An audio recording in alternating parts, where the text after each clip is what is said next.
اون صحابی گفتش که یه حدیث خوبی براتون نقل میکنم. یه روز با حضرت صبحانه یا نهار مثلا در خدمت حضرت بودیم و غذا خوردیم. کسی از ما بهترم شما میشناسید؟ اول که خب به تو ایمان آوردیم، اسلام رو اختیار کردیم، بعدم که با تو آمدیم جنگم کردیم دیگه، بهتر از این چی میشه؟ از ما کسی بهتر شما سراغ داری؟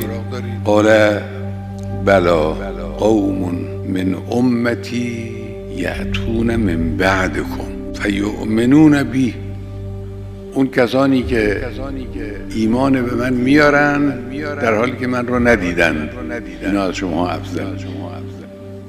امام رضوان الله علیه فرمودن که این کسانی که امروز هستن از اصحاب پیغمبر یا فرمودن بالاترن یا فرمودن کمتر نیستن.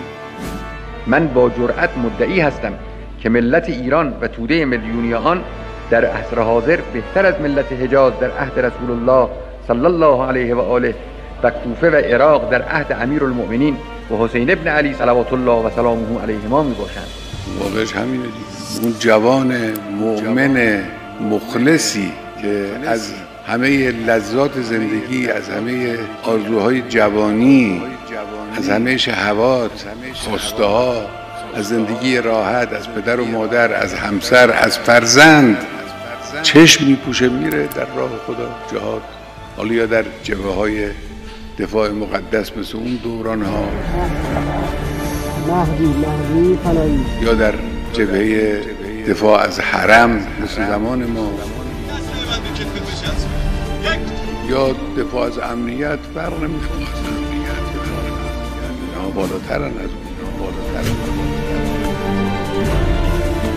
اون کسانی که اون وجود نورانی رو ندیدن، اون معجزات رو ندیدن، اون تأثیر نفس رو ندیدن، اون تجسم توحید رو، تجسم اخلاق، تجسم فضیلت، تجسم همه آرزوهایی که ممکنه به ذهن برترین انسان‌ها برسه، پیغمبر این بود دیگه، تجسم فضیلت. اون کسانی که او رو ندیدن در این حال به او ایمان آوردن و وظایف شرعیشون رو انجام دادن و اونا هم جهاد در راه خدا کردن. اینا معلومه که از شما افضلن. اینجا مرکز مقاومت است.